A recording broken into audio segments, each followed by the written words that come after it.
Imagine standing on the banks of the Nile, the sun blazing overhead, the air heavy with the scent of papyrus and dust. In the shadow of towering pyramids, a crowd gathers, their eyes fixed on a figure bound in the sand. This is ancient Egypt, a land of gods and pharaohs, where justice was as merciless as the desert itself. What kind of society would bury a man alive or carve punishment into his flesh to appease divine wrath? Today, we're plunging into the dark heart of ancient Egypt's justice system, exploring brutal punishments like live burial and mutilation methods, so cruel they've haunted history for millennia. These aren't just stories of pain. They're mysteries of power, betrayal, and the supernatural, tales that will grip your soul and leave you questioning the line between justice and horror. Whether you're driving through the night, working at your desk, or craving a story that teeters on the edge of the unknown, settle in. Let's uncover the torture history of ancient Egypt and the secrets buried beneath its sands. Ancient Egypt, spanning from 3100 to 30 BCE, was a civilization of breathtaking beauty and staggering cruelty. Its people built monuments that still defy time, their hieroglyphs whispering tales of gods like Osiris and Anubis. But beneath the grandeur of their temples and tombs lies a darker truth. Justice in ancient Egypt was not just about order, it was about divine balance, or ma'at, the cosmic harmony that held the world together. To break the law was to defy the gods, and the punishments were designed to restore balance through fear and suffering. Live burial and mutilation weren't mere penalties. They were rituals, spectacles meant to appease the divine and terrify the living. To understand these brutal punishments, we must step into a world where pharaohs ruled as living gods, where the Nile was both lifeblood and graveyard, and where every act carried eternal consequences. Let's begin with one of the most chilling punishments in ancient Egypt's justice system: live burial. Picture a bustling city like Thebes, its streets alive with priests, merchants, and laborers. But beyond the city walls, in the scorching desert, a different scene unfolds. A man, perhaps a grave robber or a traitor, is dragged to a pit dug in the sand. His hands are bound, his mouth gagged to muffle his pleas. The crowd watches in silence as he's forced into the pit, the sand shoveled over him, swallowing him alive. Live burial was reserved for the gravest crimes, those that threatened the pharaoh's divine order or desecrated the sacred. Tomb robbing, a crime that struck at the heart of Egyptian beliefs about the afterlife, was often punished this way. The Book of the Dead, a collection of spells from around 1550 BCE, hints at the terror of being buried alive, describing it as a fate worse than death, a punishment that trapped the soul in darkness, unable to reach the afterlife. The process was as horrifying as it sounds. The victim was placed in a shallow pit, sometimes bound in a fetal position to mimic the womb of the earth. Sand was poured slowly, allowing the victim to feel the weight of their fate, each grain a step closer to oblivion. The goal wasn't just death. It was erasure, a way to banish the criminal from both the living world and the afterlife. Egyptian texts, like the instructions of Amenemhotep from the New Kingdom, suggest that live burial was a divine punishment, a way to restore ma'at by removing the offender from existence. Imagine the terror of those final moments, the sand pressing against your chest, the air growing thin, the world fading to black. This was not just punishment. It was a ritual of annihilation, a message that some crimes were too heinous to forgive. Why was live burial so central to ancient Egypt's justice system? To answer that, we need to understand their obsession with the afterlife. Egyptians believed that death was a journey, a passage to a realm where the soul faced judgment. To be buried alive was to be denied that journey, to be trapped between worlds, neither living nor properly dead. This was a punishment that struck at the core of their beliefs, a fate that horrified a people who spent their lives preparing for eternity. But it was also a spectacle, a public act that reinforced the pharaoh's power. By burying a criminal alive, the pharaoh showed he could control not just life but death, not just the body but the soul. This was torture history at its most brutal, a reminder that in ancient Egypt, justice was eternal. Let's explore a specific story that brings this punishment to life. In the Valley of the Kings, around 1300 BCE, during the reign of Ramesses II, a series of papyrus records describe a scandal known as the Great Tomb Robbery. A group of workers, desperate for wealth, broke into royal tombs, stealing gold and sacred artifacts. When caught, the ringleaders faced a fate worse than death: live burial in the desert near the tombs they defiled. The records are chillingly sparse, noting only that the criminals were returned to the earth. But here's the mystery. One of the tombs, belonging to a minor prince, was later found sealed with unusual spells of binding, as if to trap something within. Did the Egyptians believe the robbers' spirits lingered, cursing the tomb? Or was this a ritual to appease the gods for the desecration? The truth is lost, but the story lingers, a haunting reminder of the price of defying the divine. Now, let's turn to another punishment that was equally terrifying: mutilation. If live burial was about erasing the soul, mutilation was about marking the body for all to see. Imagine a market square in Memphis, the capital of the Old Kingdom. A woman, accused of adultery or theft, is brought before a crowd. Her hands are bound, her head bowed. A priest steps forward, his blade gleaming with purpose. Mutilation in ancient Egypt could take many forms: cutting off a hand, nose, or ears, or even branding the skin with hot metal. These punishments were prescribed in legal texts, like the Edict of Hormheb from around 1300 BCE, for crimes ranging from theft to perjury. The goal was not just pain but humiliation, a visible reminder of the criminal's shame that followed them through life. Mutilation was a precise art, designed to balance punishment with survival. A thief might lose a hand, ensuring they could never steal again, while an adulterer might have their nose cut off, a mark of disgrace that no veil could hide. The process was public, performed in front of crowds to maximize its impact. The victim's screams, the blood staining the sand, the crowd's gasps, all were part of the spectacle. Egyptian texts describe mutilation as a way to correct the offender, to restore Ma'at by physically altering their place in society. But there was a deeper purpose. Mutilation was a warning to others, a living billboard of the consequences of crime. A man with a missing hand or a woman with a scarred face carried their punishment with them, a constant reminder of the pharaoh's reach. Let's dive into another story, this one from the Middle Kingdom around 2000 BCE. In the city of Abydos, a priest named Khnumhotep was accused of stealing offerings from the temple of Osiris. His punishment, according to a fragmented papyrus, was mutilation. His ears were cut off, and his forehead branded with the symbol of a jackal, associated with Anubis, the god of death.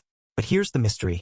Khnumhotep vanished after his punishment, and the temple reported strange occurrences: offerings disappearing, shadows moving in the sanctum.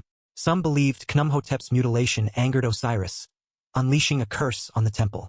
Others think he fled to plot revenge, using his knowledge of sacred rites to sow chaos. The truth remains buried, but the story reveals the spiritual weight of mutilation in ancient Egypt, where a punishment could ripple beyond the physical world.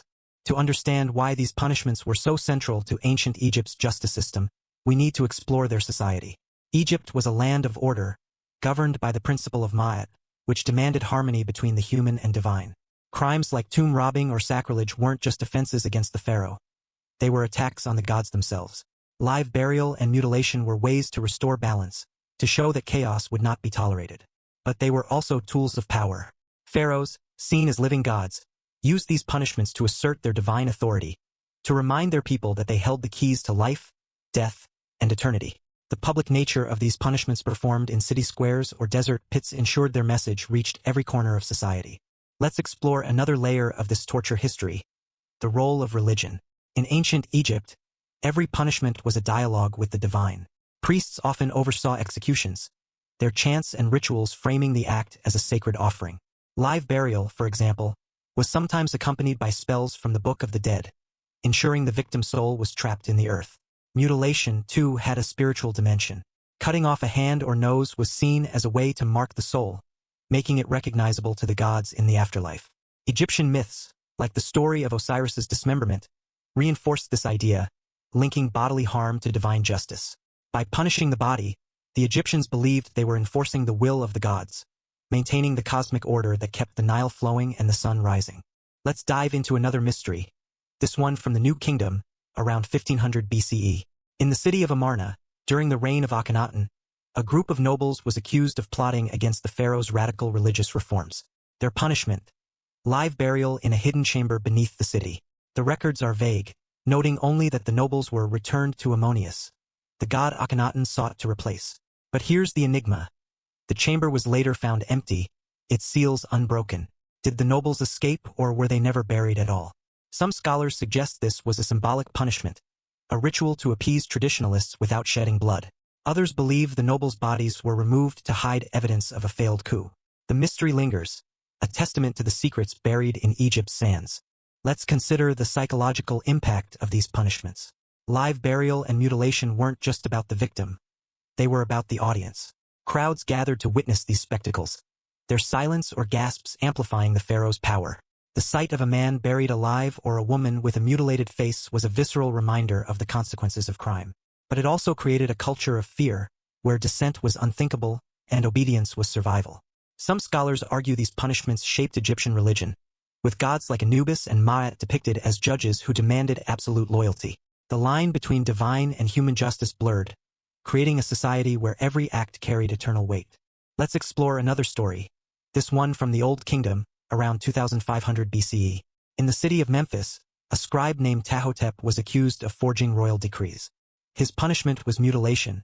His writing hand was severed, ensuring he could never wield a stylus again. But the papyrus records hint at something strange. Ptahhotep's family claimed he continued to write, producing scrolls with eerie accuracy. Was this a miracle, a fraud, or evidence of supernatural intervention? Some believed Ptahhotep's punishment angered Thoth, the god of writing, who granted him a ghostly hand to continue his work. Others think he trained his other hand in secret, defying his punishment. The truth is lost, but the story shows how mutilation in ancient Egypt could spark legends that outlived the victim. Let's examine the tools of punishment. Egyptian executioners were skilled artisans, their instruments designed for precision.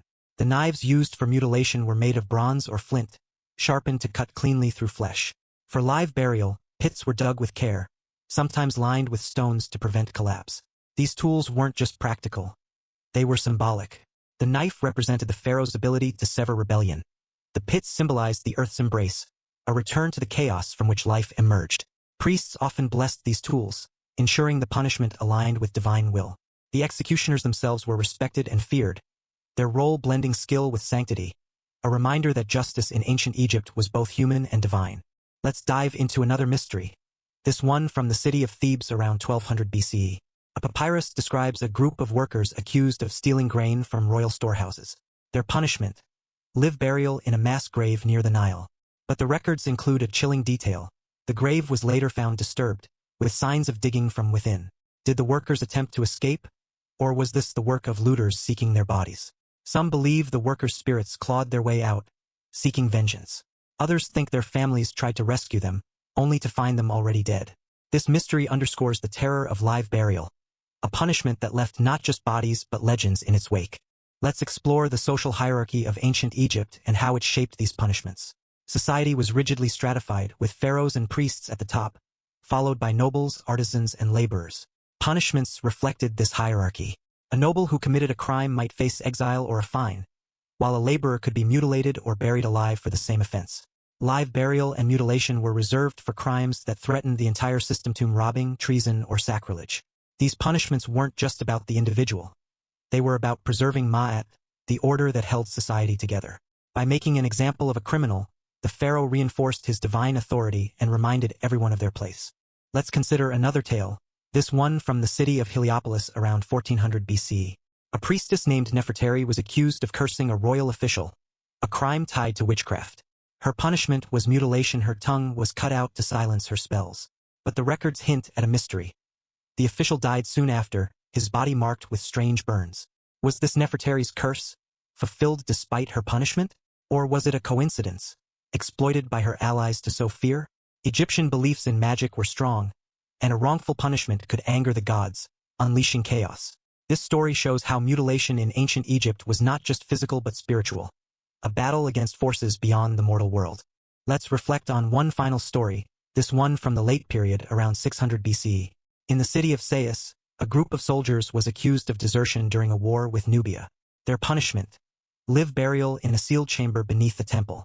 The chamber was later found with scratch marks on the walls, suggesting the soldiers fought to escape. But here's the enigma. The temple's priests reported visions of the soldiers' spirits, guarding the sanctuary. Were these visions a sign of divine forgiveness, or a story to calm a fearful city? This mystery highlights the complexity of Egyptian justice, where punishment was both a practical tool and a spiritual act, its consequences echoing in this world and the next. As we weave through these tales, it's clear that the brutal punishments of ancient Egypt were more than acts of cruelty. Live burial erased the soul. Mutilation marked the body for eternity. But these punishments also left behind mysteries: disturbed graves, cursed temples, and spirits that refused to rest. Why did the Egyptians embrace such cruelty? Perhaps it was their way of preserving Ma'at, of taming a world where chaos lurked in every shadow. Or perhaps, in their quest for order, they unleashed horrors that still haunt us today. Now, as we draw this journey to a close, let's step back and ask, what do these brutal punishments tell us about ancient Egypt? They reveal a society obsessed with balance, yet haunted by fear. They show us pharaohs who ruled as gods, yet dreaded divine judgment. And they remind us that even in a land of eternal monuments, humanity wrestled with its darkest impulses. Live burial and mutilation weren't just punishments. They were rituals, warnings, and stories that shaped a civilization. Their mysteries, empty chambers, ghostly scribes, cursed priests linger as echoes of a time when justice was written in sand and blood. If this dive into the torture history of ancient Egypt gripped you, I invite you to join us for more journeys into the shadows of the past. Hit that subscribe button, ring the bell, and share your thoughts below. What's the most chilling punishment you've heard of? Do you think the Egyptians were cruel, or were they just guarding their eternity? If you're hungry for more dark history, check out our next video on the brutal punishments of ancient Mesopotamia, where the rivers hide even more secrets. Until then, keep exploring the mysteries that shape our world. Stay curious, stay brave, and let the stories of history haunt your dreams.